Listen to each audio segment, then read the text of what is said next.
Children, today we will be starting a new chapter called The Clever Crab, and this is the seventh chapter in your reader book. And also, this will be the last thing that we will be doing before your PT2 exams. PT2 exam will be soon coming. All right, now let's read the chapter. Before you read, do you like chocolates? Have you ever been greedy or eaten a lot of chocolates? Do you know greed may sometimes harm us. यानी कि the author is saying कि has it ever happened कि you've been greedy and you have had a lot of chocolates? I'm sure it must have happened to you. But sometimes our greed, let us pay for that greed. हमारा greed जो है, जो हमारी लालच है, वो कभी कभी हमें नुकसान भी पहुंचा सकती है. Okay, so let's read what is in the chapter. Read the following story to know more about greedy stork and his downfall. Stork होता है बगुला, हिंदी में हम जिसको बगुला कहते हैं. ये it is called stork, STORK in English. Okay, let's read now. Once upon a time, there lived a stork near a big pond. The stork would catch fish from the pond for food. एक समय की बात है. Once upon a time, that there was a stork who lived near a big pond. Okay, and he used to catch fish for his food from the pond. As the time went by, the stork grew old and could no longer catch fish. He grew very thin and weak. One day, he got an idea and started crying by the pond. Now, one day what happened? That time went by. Okay, time passed. Went by का मतलब है time passed, यानी कि समय बीतता गया. Okay, and the stork grew old and could not catch fish. पहले तो वो यंग था तो फिश कैच कर लेता था, लेकिन उसके बाद वो बूढ़ा हो गया जैसे जैसे कि टाइम पास हुआ. Now he was unable to catch the fish. Okay, so one day what happened? He stood by the pond and he started crying. Stood by the pond का मतलब है pond के पास में खड़े होके. By the pond means near by the pond. Okay, now children, see here हमको थोड़ा सा डायलॉग दिया हुआ है यहाँ पे. So how do we read it? ये देखो, एक फिश का डायलॉग है, देन एक स्टॉर्क का डायलॉग है, फिर एक फिश का है, फिर एक स्टॉर्क का है. This dialogue, writing things in dialogue is generally appreciated in our place. जब प्ले हम पढ़ते हैं तो तब हम ऐसे लिखते हैं, स्क्रिप्ट में हम ऐसे लिखते हैं. Okay, let's see. Fish, why are you crying? Stork, I have come to say goodbye, my friends. I am moving elsewhere.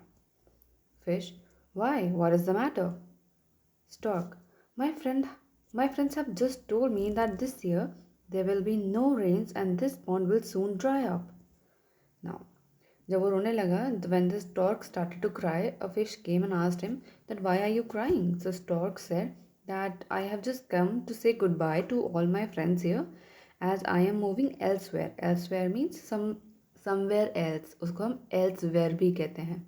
Okay, यानी कि कहीं और. Elsewhere means कहीं और.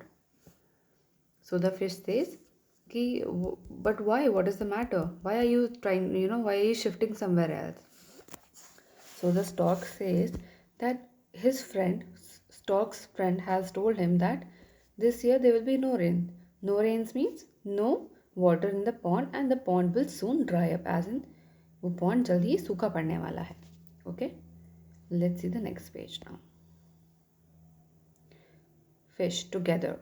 There are many fishes. Okay, so यहाँ पे चिल्ड्रन, फिश का कभी भी फिशेज नहीं होता है. Okay, it is always fish only. Plural fish का फिश ही होता है. Okay, now see. Fish together, what will happen to us then? We will die without water. Okay, तो फिश कहती है कि हमारा क्या होगा? We will die without water. So the stork says this is what has upset me, यानी कि इसी ने मुझे अपसेट किया है. This thought has only upset me. Okay. You are my friends, and I am sorry that I might lose you. But I need to fly to the other pond across the hills. So, all the fish then say to him कि भाई हमारा क्या होगा अगर pond सूख जाएगा तो what will happen to us? We will die without water. As there will be no water तो हम कहाँ रहेंगे, like that. So the stork says that this thought कि सब लोग मर जाएंगे has only upset me. इसीलिए मैं बहुत दुखी हूँ. You all are my friends and I might lose all of you.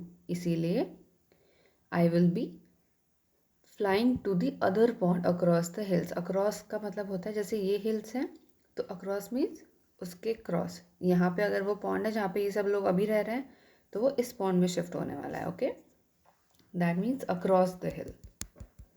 Alright children, so he tells everyone that he will be shifting to another pond which is across the hill. Okay, now fish says go if you must our friend but do think of a way to save us. So fish जो होती है ना वो कहती हैं stork से that you must go, you must fly to the other pond but think of some way that you can save us also. Okay, they also want to get save, they don't want to die, right? So the stork says I have an idea but will you take a chance. Stork कहता है मेरे पास एक idea है but will you take the risk. Take the chance का मतलब है will you be able to take the risk in that idea, whatever idea he is thought. Okay, let's see what idea does the stork have. Fish, do tell us your idea. Do tell us your idea का मतलब है do मतलब करना. Sometimes we say do enjoy. इसका मतलब ये नहीं होता कि एन्जॉय करो. इसका मतलब ये होता है डू एन्जॉय का मतलब है एन्जॉय ज़रूर करना. Okay, it is just a way of saying things. So यहाँ पे do tell us your idea का मतलब है हमको अपना आइडिया ज़रूर बताना. Alright, then the stork says well you need to trust me. The stork says कि that you need to have all your trust in me, कि अपना सारा फेथ मेरे अंदर तुमको पुट करना पड़ेगा for that idea. Then the fish say we do tell us your plan. Because see children now यहाँ पे सिनेरियो क्या है कि स्टॉर्क ने उन सबको एक लालच दिया कि मेरे पास एक आइडिया है जिससे कि तुम सब लोग बच सकते हो. ठीक है, मरने से बच सकते हो.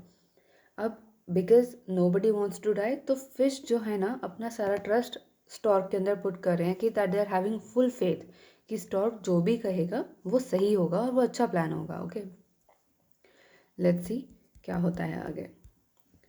Stork, I could carry each one of you one by one across the hill to the other pond.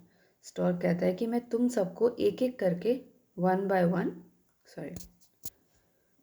One मैं तुमको अपनी बीक में कैरी करूँगा दूसरे पॉन्ड में. Fish were a little worried. Fish जो थी वो थोड़ी वरिड थी. वरिड मतलब disturbed. Okay, they knew that the stork could eat them but they wanted to save their lives. Therefore they agreed.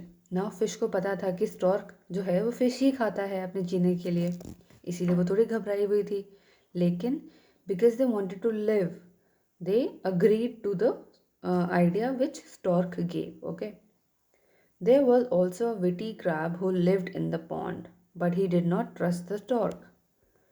witty का मतलब होता है children clever, जिसके पास wit होती है. wit का मतलब होता है to think in a very short time. okay, wit का जो एडजेक्टिव है ना चिल्ड्रन वो होता है witty. witty का मतलब होता है अगर कोई witty है इसका मतलब कि वो बहुत जल्दी सोच पाता है, उसका दिमाग बहुत जल्दी चलता है, इसका प्रेजेंस ऑफ माइंड अच्छा है. Alright, so there was a witty crab who lived in a pond and उसको स्टॉर्क पे कोई भी ट्रस्ट नहीं था. He did not trust the stork.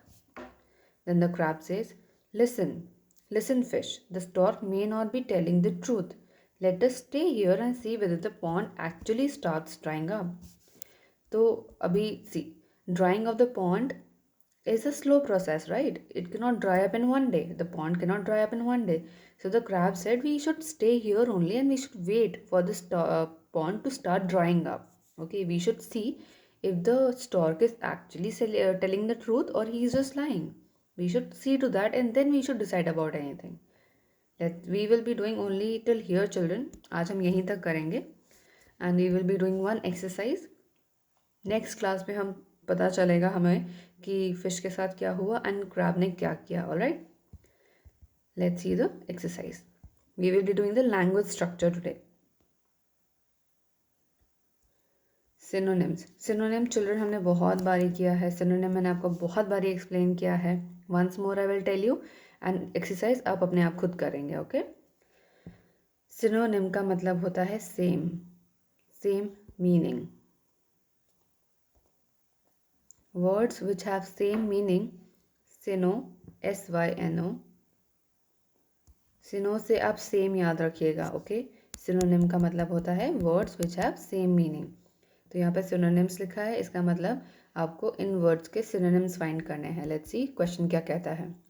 Solve the following crossword puzzle by filling in the synonyms of the given words. अभी आपको ये crossword fill करना है and you have to find synonyms of these words and you have to fill in there. Across का मतलब होता है ऐसे और डाउन का मतलब होता है ऐसे. ओके, तो फर्स्ट इज यल, तो यानी कि ये वाला वर्ड जहाँ पे फर्स्ट लिखा है that means it is the first word here. यल का मतलब होता है शाउट करना. ओके, तो यहाँ पे वर्ड आएगा SHOUT, शाउट. ऑलराइट चिल्ड्रन, ऐसे ही आपको ये सारे वर्ड्स फाइंड आउट करने हैं और यहाँ पे फिलअप करने हैं. Very easy and very normal words are given in here. इसके सिनोनिम्स आप बहुत आराम से फाइंड आउट कर पाएंगे. Alright, let's see the B, contractions. Contraction का मतलब होता है चिल्ड्रन जब आप किसी बड़ी चीज़ को छोटा कर देते हैं तो इसका मतलब आपने उसे कॉन्ट्रैक्ट कर दिया. ऑलराइट, जैसे कि एक स्प्रिंग होता है, जब वो फ्री होता है तब वो बड़ा होता है. राइट, जब आप उसे दबा देते हैं तो वो छोटा सा स्प्रिंग बन जाता है. So this is called contracted spring and this is called normal spring. तो कॉन्ट्रैक्शन मीन्स छोटा कर देना. Let's see what do we have the question. Match the words with their short forms. यहाँ पे चिल्ड्रन आपको इन वर्ड्स को इनके शॉर्ट फॉर्म से मैच करना है. Again very easy, I will tell you one thing. जो विल होता है ना, जैसे कि यहाँ पे शी विल लिखा है, यू विल लिखा है, तो विल का जो शॉर्ट फॉर्म होगा उसमें हम अपॉस्ट्रोफी और डबल एल लगाते हैं. तो जैसे कि शी विल है तो हम लिखेंगे शील, शील हो जाएगा वो. WI को हम हटा देते हैं, उसकी जगह अपॉस्ट्रोफी लगा देते हैं. Okay, so she will become she'll. She'll do this, that means she will do this. ये यहाँ पे आ गया. वैसे ही यू विल का बन जाएगा यूल. Okay, similarly children I am. Okay, let me do this exercise with you. I am तो बन जाएगा एम. Sorry. Okay, which is here.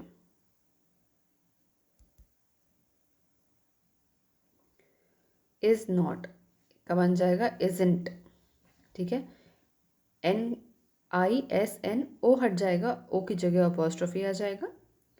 Have not का बन जाएगा हैवंट.